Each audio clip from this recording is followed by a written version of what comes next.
ඔබට සුබ දිනයක් වෙන්න කියලා වෙනද වගේම ඉතාමත් ආදරෙන් ඔන්න අදත් මම ප්‍රාර්ථනා කරනවා.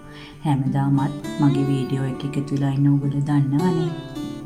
නිවසින් ව්‍යාපාරික ස්ථානයෙන් මුළු තැන්ගෙන් එහෙම නැත්නම් පොඩි මුදලක් වියදම් කරලා කොහොමද ඔයාගේ ජීවිතේ හිතුවේ නැති ජයග්‍රහණයක් ලබා ගන්න කියලා තමයි හැමදාමත් මම කතා කරන්නේ. ඔන්න ඒ වගේ තවත් වීඩියෝ එකක් තමයි අදත් මම අරගෙන ඇවිල්ලා තියෙන්නේ. අද මම කතා කරන්නේ හිතේ තියෙන ප්‍රාර්ථනාව දවස ඇතුළත වාසනාවන්ත විදියට ඉෂ්ට කරගන්නේ කොහොමද කියලා. ඔයාගේ හිතේ තියෙන සුබ දේවල් තව කෙනෙක්ට හානියක් වෙන දේවල් නෙමෙයි, දවස ජයග්‍රහණය කරන දේවල්. මේක දෛනිකව කරන දෙයක්. දවසේ කටයුතු සාර්ථක කරගන්න විශ්වේන ආශිර්වාදය ලබා ගන්න කොහොමද කියලා තමයි මම කතා කරන්නේ. මේ ක්‍රමය ඕනම කෙනෙක්ට කරන්න පුළුවන්. අධ්‍යාපනය ලබන දරුවෙක්ට, රැකියාවකට යන තරුණ තරුණියෙක්ට, ව්‍යාපාරිකයෙකුට, එහෙම නැත්නම් වැඩිහිටියෙකුට, ඕනෙම කෙනෙක්ට නිරෝගී සම්පන්නිය, හොඳ සෞඛ්‍යයක්, හොඳ මුදල් ආදායමක්, රැකියාවේ දියුණුවක්, මිතුරන් සමග සතුටින් ඉන්නට ලැබෙන්න කියලා ඕනෑම ප්‍රාර්ථනාවක්, අධ්‍යාපන කටයුතු සාර්ථක වෙන්න ඕනෙම දෙයක් මේකට ප්‍රාර්ථනා කරන්න පුළුවන්. හැබැයි මේකෙන් වැඩ ගනිද්දි ඔයා ධනාත්මකව හිතනවා කියන එක ඉතාමත් වැදගත් වෙනවා. මේක කරන්නේ සෑම දවසකම ඔයා උදෑසන ඇහැරුණ ගමන්මයි.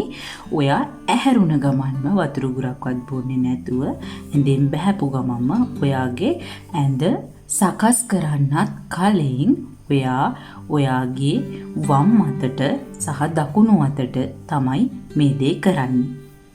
අපි බලමු මොනවද මේකට අවශ්‍ය වෙන්නේ කියලා. මේකට අවශ්‍ය වෙනවා කුරුඳු කුඩු ටිකක් සහ හිමාලයා ලුණු කුඩු ටිකක්. සාමාන්‍යයෙන් හිමාලයා ලුණු කැට තමයි ගන්න තියෙන්නේ කඩේ. ඔයාට ඒ ටිකක් කුඩු කරලා ලුණු කැට හදා ගන්න පුළුවන්. හිමාලයා ලුණු හොයා ගන්න නැත්නම් ඔයාට මේස ලුණු හොයා ගන්නත් පුළුවන්. ඒක කිසිම ප්‍රශ්නයක් නැහැ. ඔය දෙකෙන් ඕනෙම එකක් භාවිතා කරන්න පුළුවන්.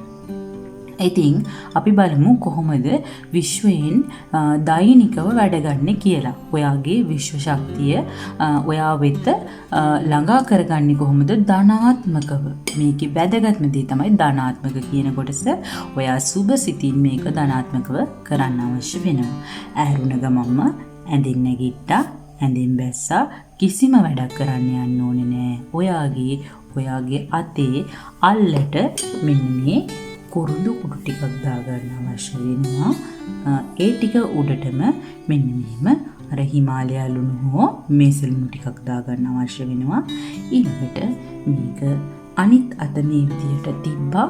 මෙහෙම තියලා මේක 3 වතාවක් අතේ මෙහෙම කරකවනවා. මෙන්න මේ ආකාරයට කරකවන ගමන් දවස සුබ වේවා, ජයග්‍රහණය උදා වේවා, සියලු දුක් කරදර දුරු වේවා, සියලු දයාංගම සුබ සිද්ධිය, මගේ පවුලේ සුබ සිද්ධිය ලැබේවා කියලා මෙන්න මෙහෙම මේ මතාව 3 වතාවක් අත වටේටත් කරකවලා මේක අත ගසලා අයින් කරලා දැම්මා. සමහර අය මේකෙදි අත සෝදනවා. අත සෝදන්න අවශ්‍ය වෙනවා. අවශ්‍ය වෙන්නේ නැහැ. ඔන්න ඊළඟට සාමාන්‍ය විදිහට ඔයාගේ ගෙදර දෛනික වැඩ කටයුතු රාජකාරී කරගෙන යන්න. මේක සේදුනාට කමකුත් නැහැ. මුලින්ම සෝදන්න යන්න එපා. වැඩ කරන අතර මේක සාමාන්‍ය විදිහට සේදිලා ගියපුවාවේ, පිහදාවිලා ගියපුවාවේ ඒක ප්‍රශ්නයක් නෑ. දවසේ වැඩ කරගෙන යන්න. මේ විදියට ඔයා මේක දෛනිකව කරන්න. දවස් 21ක් යද්දී ඔයාට ප්‍රාර්ථනා කරපු දේවල් ජීවිතේ ඔයා හිතුවේ නැති විදියට ඔයාගේ ජීවිතේ කලෙලි වෙලා වෙනවා වගේ දැනේවි. ඔයාගේ ප්‍රශ්න අඩු වෙලා කියලා දැනේවි. ඔයාගේ ශරීර සෞඛ්‍යය යහපත් වෙලා කියලා දැනේවි. දැන් ඔයාට අධ්‍යාපනයට තියෙන ඇල්ම වැඩි වෙලා තියෙනවා කියලා දැනේවි. ව්‍යාපාරික ස්ථානයේ දියුණුවක් වෙලා කියලා දැනේවි. ඔයගේ ඕනිම දෙයක් වෙනුවෙන් මේක ප්‍රාර්ථනා කරන්න පුළුවන්. දෛනිකව කරන්න අමාරුයි නම් අඩුම වශයෙන් සඳුදා, බදාදා, සිකුරාදා කියන දවස් 3වත් කරන්න. හැබැයි මේක දැන් එහෙම දෛනිකව නොකර නිශ්චිත දින 3ක් තෝරගෙන කරන්න ඕනි සතියට. සඳුදා, බදාදා, සිකුරාදා එහෙමත් බැරි නම් සතියට එක දවසක් කරනවා නම් බදාදා දවස කරන්න ඕනි. හැබැයි හැම බදාදාවකම කරන්න ඕනි.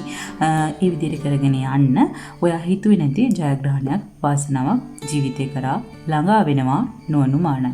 ඉතින් සුබ දවසක් වෙන්න කියලා වෙනද වගේම අදත් ඊටමත් ආදරයෙන් ඔයාට ඔයාගේ පවුල සියලු දෙනාටම ප්‍රාර්ථනා කරනවා.